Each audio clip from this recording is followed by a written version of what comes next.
Sa ating pong meditation ngayong gabi, buksan natin ang ating mga Bible. Matthew chapter 6. Matthew chapter 6. Babasahin natin ang isang talata mula sa Sermon of the Mount ng ating Panginoon. Ito ay sa verse 12. Matthew 6 verse 12. Ganito ang pagkakasabi. At patawarin mo kami sa aming mga utang, gaya rin namin na nagpapatawad sa mga may utang sa amin. So ang paksang ito ay nakatuon sa pagpapatawad at ng utang. Tayo po'y manalangin. Aming Panginoon, tulungan niyo kami ng inyong banal na Espiritu na maunawaan namin ang kahulugan po ng paksang ito upang sa ganon, ito'y aming pong maipamuhay at aming sampalatayanan. Itong aming dalangin sa pangalan ng Panginoong Hesus. Amen. Na mayroon akong kilalang isang tao na nag-abroad. Makalipas ang ilang taon, siya ay umuwi na matagumpay. Marami siyang pera, maraming ari-arian. Pero bago siya umalis sa abroad, bantog siya na siya ay nakautang sa isang matanda na kaniyang kapitbahay. At sa matagal na panahon, itong matandang ito ay madalas magkasakit hanggang siya po ay naghirap. Ngunit itong may utang na ito na tao na umasenso ang buhay, pagdating sa kanilang baryo, hindi niya pinapansin yung matanda, hindi man lang matulungan o kumusta man lang. Ang kanya pinapakita ay yung kanyang pag-asenso, ang kanyang mga gamit. Pero lahat ng tao sa baryo yun, kilalang kilala siya na siya ay may pagkakautang sa matandang yun. Bagamat maganda ang kanyang larawan, ang kanyang itsura, ang kanyang posisyon, pero wala siyang integridad sa buong baryo. Sapagkat hindi niya nabayaran ang kanyang utang. May utang ba tayo? Baka hindi natin nababayaran. Na ang ating pananampalataya ay nakaugat sa pagpapatawad. Sapagkat tumanggap tayo ng pagpapatawad sa biyaya ng Diyos nung tayo simulang magtiwala sa Kanya. Ngunit ang pagpapatawad ay may dalawang daan. Hindi ka makarating sa iyong patutunguhan sa isang daan hanggat hindi mo muna inuna ang isang daan. Kanya nga, kailangang unahin muna ang isang daan. Na ang context dito, mga Kristiyano o mananampalataya ang kausap ni Jesus Christ at kung paano mangugali o umasal sa kaharian ng Diyos. Kaya sinasabi rito, hindi natin matatanggap ang pagpapatawad ng Diyos kung hindi tayo magpatawad bilang Kristiyano sa ating kapwa. Mga mananampalataya ang kausap dito ng ating Panginoon. Kaya ito'y para sa atin. At itinuturo kung ano ang pangugalit asal sa loob ng kaharian ng Diyos. Kaya suriin natin itong Matthew 6, verse 12, kung gaano kalalim ang pagpapatawad, bakit mahalaga ang prayer pagdating sa pagpapatawad. So may tatlong anyo ng panalangin dapat makilala upang tayo'y makatanggap ng pagpapatawad ng Diyos. Una, ang panalangin ay pag-amin ng ating utang. Hindi tayo makakatanggap ng tunay na kapatawaran kung walang panalangin. Kaya ang sabi sa ating teksto, at patawarin mo kami sa aming mga utang. Context dito, nagturo ang Panginoon ng the Lord's Prayer. Sa kanyang mga alagad, ito'y kasama sa atin. Na yung salitang utang, mga kapatid, bakit salitang utang ang ginamit ng Diyos dito? Debt. So pinapakita rito ng utang na tinutukoy ay hindi lamang tungkol sa pera, kundi sa moral. Moral ng tao. Moral na pagkakautang. Ibig sabihin, kasalanan laban sa Diyos. Sapagkat ang isang taong Kristiyano o ng isang tao, dapat tumayo siya sa kanyang integrity. Integridad, kalinisan ng buhay, pagiging matuwid, mabuti. Moral, ibig sabihin, alam mo kung ano yung mabuti at masama na dapat mong iwasan at mabuting dapat mong tayuan. At ito pong utang na binanggit ng Panginoon dito, ito po'y lumalarawan sa relasyon ng dalawa. Relasyon ng pinagkakautangan sa umutang sa kanya. Makikita natin mayroon tayong pagitan o namamagitan kung ako'y nanghiram sa isang tao, ako'y may katungkulan sa kanya at siya naman may inaasahan sa akin. So hindi ka makakapagtago kahit anong ilang taon kang magtago sa iyong pinagkakautangan. Hindi ka makakaiwas. At hanggat hindi mo nababayaran, wala kang magandang moral. Mamatay ka na, alam pa rin ng mga taong may utang ka. At tayo ay may pagkakautang sa Diyos. At hindi tayo pwedeng makatakas sa Diyos. Hindi tayo pwedeng makatago sa Diyos. Hindi tayo pwedeng lumayo sa ating pagkakautang sa Diyos. Kaya nga ginamit yung utang upang madali nating intindihin yung kabigatan ng kasalanan.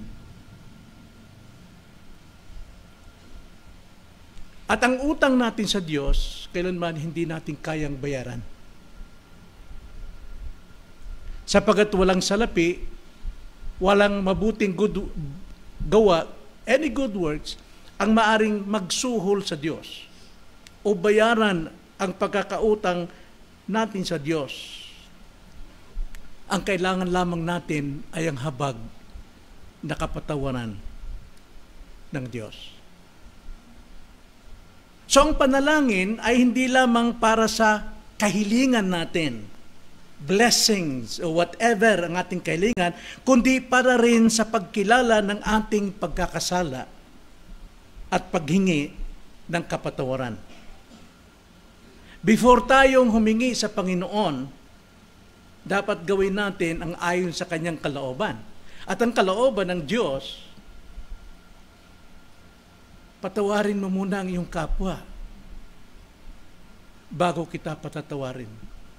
Marami sa atin, hindi natin ginagawa ito kadalasan. Diretso agad tayo sa Diyos dahil tumatayo tayo bilang mga anak ng Diyos, pinatawad na. Pero alam natin, nagkakasala tayo sa kapwa. Hindi ka makarating sa paruno ng sandaan hanggat hindi ka muna dumaan sa unang dapat daanan. Tulad ng isang kwento ng Panginoon sa Matthew 18 na mayroong isang taong nagkautang ng 10 milyon. At nang dumating ang panahon na siya magsusulit sa kanyang Panginoon, siya ay nagpatira pa at sumambat, nagmamakaawa. Nasabi niya, nangako siya, babayaran ko rin yan paunti-unti. Wala siyang kakayanan dahil 10 milyon. Yang sweldo niya ay 20,000 a month lang. Pero dahil siya nagmakaawa at umamin na siya ay nagkasala, pinatawad siya ng Panginoon. At pagkalabas niya ron, kakapatawad ng Panginoon sa bahay niya. Pagkalabas niya, nakita niya yung taong may pagkakautang sa kanya ng 10,000. At hinawakan sa kwelyo, sabi, magbayad ka ng utang. At kung hindi, ipakukulong kita. At pinakulong niya. Minsan sa atin, mabilis tayong humingi ng kapatawaran sa Diyos pero mayroon tayong hinanakit sa iba na hindi natin sila pinapatawad. Kaya sa bawat panalangin, sikapin nating lumapit sa Diyos na may pag-amin ng ating mga pagkakautang sa iba. Yun yung una. Ang panalangin ay pag-amin ng ating pagkakautang. Ikalawa, ang panalangin ay paglapit sa Diyos na mapagpatawad. Mapagpatawad. Patawarin mo kami sa aming mga utang. Na sa mga Hudyo, sa kasaysayan, may sistema sila ng kapatawaran sa Diyos. Walang iba kundi ang paghahandog. Paghahandog ng hayop para sa kasalanan. Ngunit sa panalangin itinuturo ng Panginoon sa atin ngayon, itinuro ni Jesus at ipinakita niya direkta na tayo makakalapit lamang sa Diyos hanggat tayo ay nagpatawad sa iba. So hindi basta-basta lang tayo lumalapit sa Diyos as Christian. Tignan natin ang ating pamumuhay bilang sanctified. Yan yung process ng sanctification. Na tayo po ay umiiwas sa kasalanan, sa lihim, sa harapan, upang tayo matulad kay Kristo na nagpapatawad sa ating kasalanan. Tayo'y nagiging katulad sa larawan ni Jesucristo. At ang Diyos lamang ang may kapangyarihan para magpatawad ng kasalanan. Diba? 1 John 1:9. Kung ating aminin ang ating kasalanan, pangalanan ko anong kasalanan yon, siya'y tapat at banal na tayo kanyang patatawarin. So ito po ay tugon ng ating conversion. Nung tayo ipinanak na muli, binigyan tayo ng faith and repentance.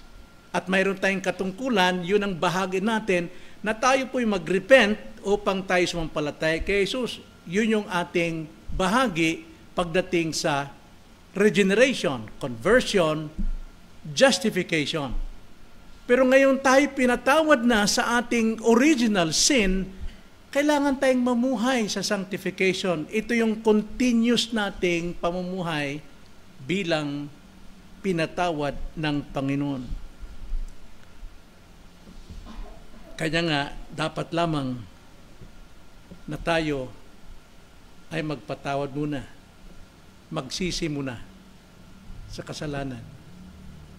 Tulad ng isang kriminal doon sa krus, hindi ko alam kung sa kaliwa o sa kanan, pero mayroong isang kriminal na umamin na siya isang makasalanan. Umamin siya na siya isang taong masama. At ang sabi niya, alalahanin mo ako sa iyong kaharian. At doon mismo, pinatawad siya ng Panginoon. So, una niyang binanggit ang kanyang kasalanan sa kanyang kapwa at pinatawad siya ng Panginoon. Kaya sa panalangin natin, mga kapatid, huwag tayong mag-atubiling humingi ng kapatawaran dahil ang Diyos ay handang magpatawad sa mga nagpapatawad mo na sa iba. So ikatlo, una, ang panalangin ay pag-amin ng ating kasalanan. Sabi dito, patawarin mo kami sa aming mga utang. Ikalawa, ang panalangin ay paglapit sa Diyos na mapagpatawad. Patawarin mo kami sa aming pagkakautang. Ikatlo, ang panalangin ay pagkakaloob ng kapatawaran sa kapwa. Patawarin mo kami sa aming mga utang, gaya rin namin na nagpapatawad sa mga may utang sa amin. Gaya ng pagpapatawad namin sa iba. So, dapat tayong mga pinatawad ng Diyos sa ating kasalanan. ay dapat din tayo magpatawad sa iba. Sapagkat yun ang dapat nating pamumuhay sa kabanalan. Ang alipin na hindi nagpatawad, na siya'y nakatanggap na ng awa ng kanyang Panginoon, ngunit hindi siya nagpatawad sa kanyang kapwa na maliit lamang ang pagkakautang, ay siya'y nakatanggap talaga ng kaparusahan imbis kapatawaran. So, ang panalangin ay hindi magiging totoo kung tayo ay humihingi ng kapatawaran sa Diyos, ngunit tumatangging magpatawad sa iba. So, dapat wag tayong dumiretso sa Diyos na hindi tayo dumadaan sa ating tungkulin bilang Kristiyano. So ano pong mga aral may kita natin dito? Una, ang panalangin ay dapat palaging may kasamang pagkilala ng ating kasalanan. Kilalanin muna natin ang ating mga kasalanan. Aminin. Kasi ang 1 John 1:9, yan po ay talata direkta sa mga mananampalataya. Bagamat yan din ay talata para sa mga hindi mananampalataya. Pero yan po'y para sa atin. Ikalawa, ang kapatawaran ay biyayang malaya at lubos na ibinibigay ng Diyos sa humihingi ng tapat. Nagiging tapat tayo kung nagiging tapat tayo sa ating kapwa, pamumuhay, pananampalataya. So ang tunay na taong nananalangin at nakatanggap ng kapatawaran mula sa Diyos ay dapat magpatawad din sa ating kapwa. Mag-isip tayo. Baka tulad ka ng isang taong nag-abroad matagal ng panahon na mayroon siyang pagkakautang ngunit kinalimutan niya. Mayroon ba tayong pagkakautang sa Diyos? Hindi ko ibig sabihin, mga kapatid, na muli nating pagsisihan yung ating napagsisihan na. Humingi na tayo ng kapatawaran, nakaraan sa ating kasalanan, that's it. Pero hindi natin pwedeng sabihin na, Panginoon, yung kasalanan ko uli, hindi na ganon. Sapagkat ang Diyos kapag nagpatawad, 1 John 1:9, limot niya na yun. Ang ibig sabihin, mayroon ba tayong hindi naalalang pagkakautang sa iba? Kaya dapat tayong magpatawad sa kanila upang patawarin tayo ng Diyos sa ating tuwing pananalangin. Tayo manalangin. Panginoon, nagpapasalamat kami, Lord, sa gabing ito. Muli pinaalala niyo sa amin ang pamumuhay kabanalan ay dapat naming ihingi o dapat naming patawarin ang mga nagkasala sa amin. Huwag namin panatilihin ang pait,